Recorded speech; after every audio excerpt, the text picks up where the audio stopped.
Туршлага солилцсон уулзалтууд, мод тарих аян үзэсгэлэн худалдаа, урлагийн тоглолтууд. Ийхүү Улаанууд хотод ах дүүгийн харилцаатай Дархан хотын эдийн засаг соёлын өдрүүд өндөрлөлөө. Энэ үеэр Бурятийн нийслэлийн төв талбайд өргөн хэмжээний үзэсгэлэн худалдаа, уран зургийн жижиг галерей хүртэл дэлгэгдсэн байна. Үзэсгэлэнт Монголын үйлдвэрлэгчид төдийгүй Бурятийн гар орчууд өөрсдийн бүтээл бүтээгдэхүүнээ төлөвлөжээ. Монгол Оросын ард түмний найрамдал. Монгол Оросын ард түмний уламжлалт найрамдал, хамтын ажиллагаа, мөн хэл, соёл, язгуур нэгтээ Монгол Бурят ард түмний харилцаа нийгэм эдийн засаг, соёл оюуны салбарт улам бүр өргөжин хөгжсөөр байна. Өнөөдөр бид энэхүү нөхөрлөлийн түүхэн харилцааны 59 жилийн ойг тэмдэглэж байна. Энэхүү хамтын ажиллагаа нөхөрлөлийг орон нутгийн иргэдч халуун дотноор хүлээн авсан байна. Монгол Оросын харилцаа улам өргөжин хөгжиж байгаадаа бид үнэхээр баяртай байтугай. Ийм үзэсгэлэн худалдаа тогтмол зохион байгуулагддаг нь маш сайхан хэрэг. Энэ нөхөрлөлтөө бид үргэлж баяртай байдаг. Эдийн засаг соёлын өдрүүд зөвхөн худалдаа, бизнесийн уулзалтаар хязгаарлагдсангүй. Энэ 2 хоногийн хугацаанд бид маш их зүйлийг амжууллаа. Бие биенээ илүү сайн таньж мэдэж, туршлага солилцсон. Үйлдвэр аж ахуйн газруудаар хамтдаа зочлоо. Дархан хотоос ирсэн бизнес эрхлэгчид Улаануудад хүрэлцэн ирсэн бөгөөд соёлын уран бүтээлчид чуурын сангаасаа төлөөлж дуулж бүжиглээ. Дархан хотын эдийн засаг соёлын өдрүүдийн хаалт Монгол болон Бурятийн уран бүтээлчдийн хамтарсан тоглолтоор өндөрлөлөө.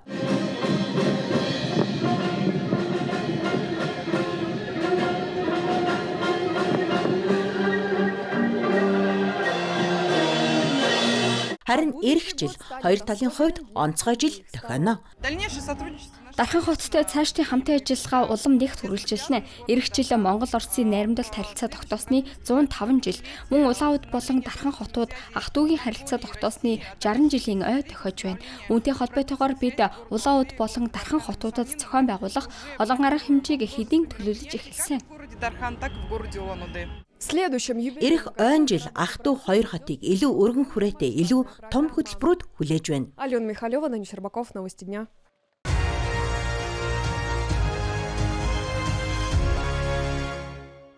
Хурлын үеэр хоёр улсын төлөөлөгчид Оросын алс орнод болон Хятадын зүүн хойд бүс нутгийг хамтран хөгжүүлэх асуудлыг хэлэлцлээ. Гол сэдвүүд нь логистикийн холбоог бэхжүүлэх, хөдөө аж ахуй, аялал жуулчлалын салбар дахь түншлэл, бүс нутгуудын хамтын ажиллагаа байв. Мөн биотехнологи, анагаах ухаан, хиймэл оюун ухаан, робот техникийн салбар дахь хамтын ажиллагааны талаар ярилцжээ. Энэ хамтын ажиллагааг цаашид үргэлжлүүлэх ёстой. Технологийн солилцоогоо улам өргөжүүлэх хэрэгтэй. Учир нь орчин үеийн дэлхийд улс орны хөгжлийн боломжийг чухал технологи бий болгодог. Бурятийн төлөөлөгчид Хятадын түншүүд болон төрийн байгууллагын төлөөлөгчдтэй уулзлаа. Уулзалтын үеэр Бурятад тарьж ургалдаг эмийн ургамлыг Хятадын зах зээлд нийлүүлэхэд шаардлагатай стандарт гэрчлэгээжүүлэлтийн асуудлыг хэлэлцсэн байна. Бид Хятадтай олон жилийн турш хамтран ажилласаар ирсэн. Өндөр технологийн бүтээгдэхүүнээс эхлээд түүхийн эдийн нийлүүлэлт хүртэл хамтын ажиллагаатай. Мэдээж хамгийн түрүүнд нисдэг тэрэгний үйлдвэрлэлийг онцлно. Харин өнөөдөр бидний хувьд шин чиглэл болох эмийн ургамал тариалах салбарын талаар хэлцээ хийж байна. Дэлхийд энэ төрлийн бүтээгдэхүүний эрэлт өндөр. Харин Хятадд олон тэрбумын хэрэгцээ бий. Бид экспортын маш сайн боломж олж харж байгаа. Энэ Бурятийн хувьд шин салбар бөгөөд цаашдаа олон хүнийг ажлын байраар хангах боломжтой. Мөн бизнесийн зөвлөлдөх уулзалт зохион байгуулж, логистик, эдийн засаг, хөрөнгө оруулалтын төслүүдийн захиргааны дэмжлэг болон технологийн хөгжлийн асуудлыг хэлэлцжээ. Талууд шууд нислэг тэр дундаа ачаа тээврийн нислэгийг хөгжүүлэх шаардлагатайг онцолсон байна. Харин Хятадын түншүүд алс орнуудын бүс нутгуудад хэрэгжүүлэх хэд хэдэн хамтарсан төслийг санал болгожээ. Уулзалтад Орос Хятадын 100 гаруй компани төлөөлөл оролцлоо. Валентина Цыбикова, новости дня.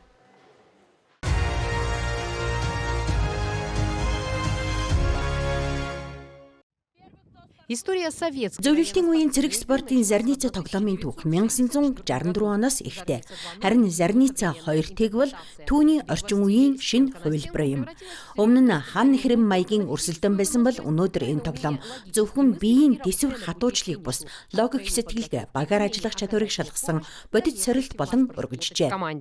Манай тэмцээнд бага наснаас эхлээд ахлахангийнхаа хүртэл оролцдог. Тэд эх оронч үзэл, уламжлалт, үнэт зүйлс, эх орноо хайрлах сэтгэл, улсаа хамгаалах хүсэл тэмүүлийг Зарница 2 тэгд оролцсноор илүү ихээр төлөвшүүлж авдаг. Зарница тэмцээн оролцогчдын насны ангиллаар бага, дунд, ахлах болон тусгай гэсэн 4 төрөлтэй. Финалд үлдэх замд хүүхдүүдийг цэргийн жагсаалын бэлтгэл, анхан шатны тусламж үзүүлэх ур чадвар, марш, буудлагын наривчлал зэрэг олон сорилт хүлээж байв. Энэ бүхнийг даван туулахад нөхөрлөл, ялалт ямар хүч хөдөлмөрөөр ирдгийг ойлгосон мэдрэмж нь хамгийн их тус болсон гэж оролцогчид ярьж байна. Дается победа. Шагналт байрт орж сайхан мэдээ тэгээр гэртээ харна гэж бодож байна. Бид маш удаан бэлтгэсэн. Энэ бүхэн их бэлтгэл шаарддаг юм. Өнгөрсөн жил бид 1-р байранд орж байсан. Тэр үед ч бас ийм байсан ч оролцогчдын тоо арай цөөн байлаа. Ер нь уур амьсгал маш сайхан, бүгд бие биеэ хүндэлж харилцан тусалдаг. Бүсийн шатны дүнг өнөөдөр нэгтгэн гаргах юм байна. Сорилтууд хэдийн ард үлдсэн ч оролцогчдын сэтгэлд үлдэх тод дурсамж үргэлжилсээр. Зарница 2 тэг тэмцээн Жита хотод 3 дахь жилдээ зохион байгуулагдаж 400 орчим сурагч оюутныг нэгтгэлээ. Ялагчид бүх Оросын шатанд оролцож, өөр байгалийнхны төсвөр хатуужил зориг чанарыг харуулах болно.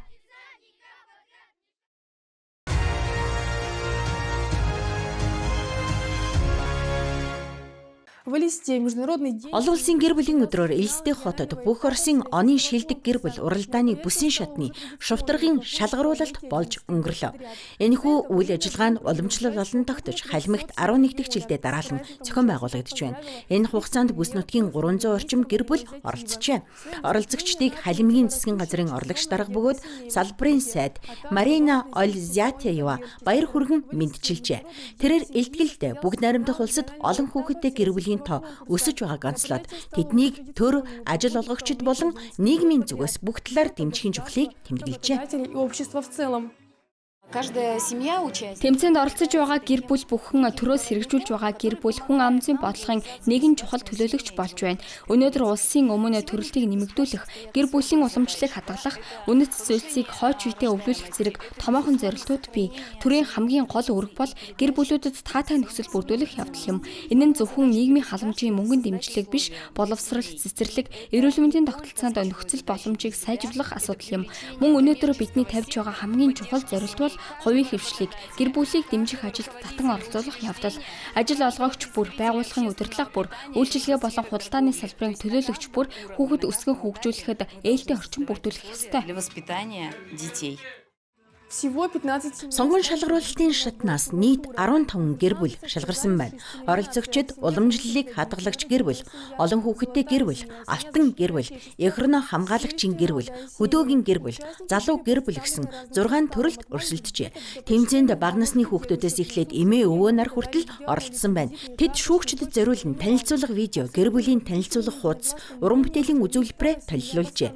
Шүүгчдийн нэгдсэн шийдвэрээр Басанговын гэр бүл үнэмлэх ялагчаар тодорсон байна. Санал болон Цагаан Басанов нар 5 хүү өсгөн хүмүүжүүлж байна. Гэр бүлээрээ бэлдсэн шүү. Биднэрт тусалсан нөхрийн ажлынханд талархлаа илэрхийлмээр байна. Онцгой байдлын газар. Тийм ээ, онцгой байдлын ерхий газрын хамт олон бидэнд видео бичлэг хийхэд тусалсан. Бид хотын хэд хэдэн байршилд зураг авалт хийсэн. Хөл бөмбөгийн талбай дээр ч зураг авсан. Мөн гэртээ болон хүүхдүүдийнхээ дугуйланд очиж зураг авалт хийлээ. Биднийг дэмжиж тусалсан бүх хүмүүс баярлаж байна. Манай гэр бүл халимаг үндэсний баяр хөсөллөө хэрхэн тэмдэглэдэг. Хүүхдүүд манд хэрэг мэддгийг харуулахыг хүссэн. Мөн халимаг хэлээ түгээн дэлгэрүүлэхийг зорж байна. Бид гэртээ халимаг хэлээр ярихыг хичээдэг бөгөөд энэ тал дээр эмээ өвөө нар маань бидэнд хамгийн их тусалдаг. И в этом нам помогают наши авы и ичи.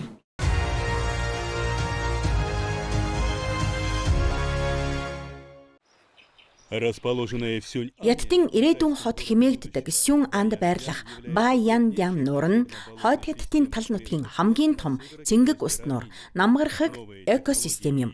Сүүлийн жилүүдэд шинэ технологи, инновацийн шийдлүүд эдгээр дархан бүсийг хамгаалах арга барилыг эрс өөрчилж байна. Учир нь төдийлөн удаагүй энэ газар экологийн хувьд хүнд үеийг туулж байжээ.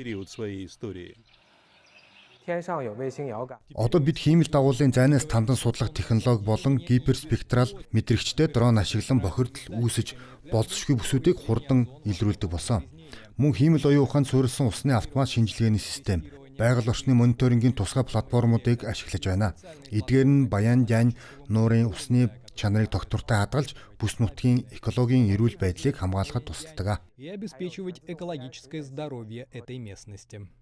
Качество воды. Баян-Дян нуурын усны чанар сүүлийн 5 жилийн турш тогтвортой сайн төвшөнд хадгалагдаж байна. Гэвч өмнө нь нөхцөл байдал огт өөр байжээ.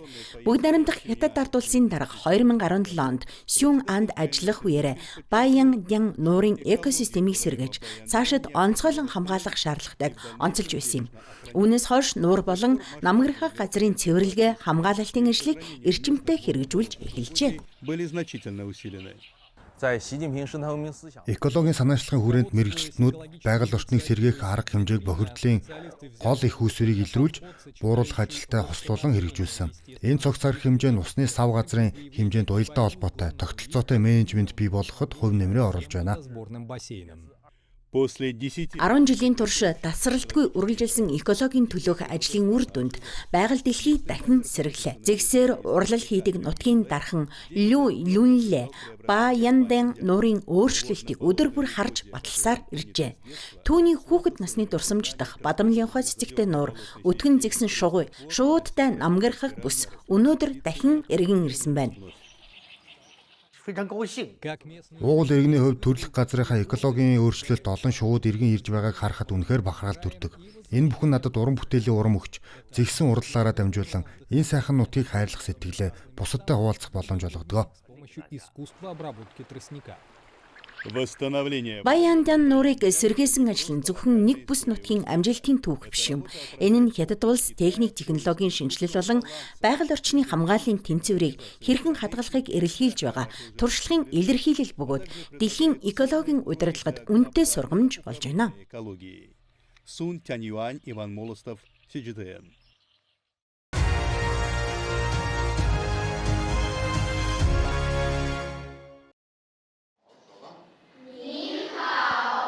Эдгээр багаангийн сурагчид Орос хэлний анхны дүрмүүдэ бүрэн сурч амжаагүйч хэдийн Хятад хэл үзэж эхэлжээ.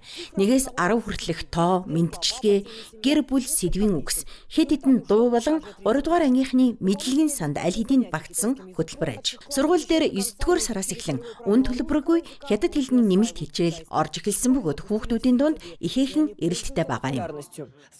Энэ хичээлийн жилээс эхэлэн Хабаровскын хязгаарт олон хэлт боловсролын төсөл хэрэгжиж эхэлсэн. Хөрш улсын хэлийг хүүхдүүд цэцэрлэгээс сурч эхэлсэн байна. Дараа нь энэ хөтөлбөр сургууль цаашлаад ихтэй сургуульд үргэлжилдэг. Туршилтын журмаар бүс нутгийн 20 боловсролын байгууллага уг шинжилэлд нэгдээд байна. Оросын Алс дорнод бол зөвхөн Аз руу гарах гарц төдийгүй Орос Хятадын хамтын ажиллагаа эрчимтэй хөгжиж байгаа бүс нутаг юм. Худалдааны эргэлт, соёл, эдийн засаг, дипломат харилцаа нэмэгдэхийн хэрээр Хятад хэлний эрэлт сонирхолж мөн өссөөр байна. Манад маш олон мэргэжилтэй хэрэгтэй байна. Бараг бүх компани экспорт импортын үйл ажиллагаа эрхэлж байгаа. Тиймээс Хятадтай ажиллах онцлог, сэтгэлгээний ялгааг мэддэг хүмүүс шаардлагатай болж байна. Урд нь ийм хэмжээний Хятад хэлний мэргэжилтэн бэлтгэдэггүй байсан юм а. Өнөөдөр Хятад хэлтэй мэргэжилтний эрэлт үнэхээр огцом өсжээ. Аялал жуулчлалын компаниуд залуу Хятад хэлний мэргэжилтний бэлтгэл өндөр түвшинд байгааг онцолж, орчуулагчдын хэрэгцээ нэмэгдсэнийг тэмдэглэж байна. Үүнд хоёр улсын хооронд визгүй зорчих нөхцөл нэвтэрсэн нь ч нөлөөлжээ. Бэлтгэлийн түвшин маш өндөр байгааг би харж байна. Мөн жил ирэх тусам ийм мэргэжүүлтнүүдийн тоо нэмэгдэж байгаа нь биднийг үнэхээр баярлуулдаг. Учир нь ажил олгогчийн хувьд бид ийм оюутнуудыг дадлаг болон жуулчдтай ажиллахад урьдаг. Тэд суралцж байх хугацаанд ч манайд эрэлттэй байдаг. Ихтэй сургуулиуд ч нөхцөл байдалд шуурхай хариу үзүүлж байна. Энэ жилээс Номхон Талан улсын их сургууль Хятад хэлтэй холбоотой 3 мэргэжил нээжээ. Хятад хэлний орчуулагч гэдэг зөвхөн Хятад яриаг орчуулдаг хүн биш. Тэд эдийн засаг, хууль эрх зүй зэрэг олон салбарын мэдлэгтэй байх шаардлагатай. Үүнтэй холбоотойгоор зөвхөн орчуулагч бус холбогдох бусад мэргэжлийн эрэлтч нэмэгдэж байна. Энд Хятад хэлний боловсролын хөтөлбөрүүд үргэлж эрэлттэй байсаар ирсэн. Жил бүр элсэгчдийн тоо нэмэгдэж байгаа бөгөөд ирээдүйн оюутнууд энэ хэлний хэтийн боломжийг сайн ойлгож байна. Хятад хэл маш ирээдүйтэй эрэлттэй хэл болсон. Миний бодлоор улс төр соёлын зарим онцлогийг мэдэх нь маш эрэлттэй асуудал.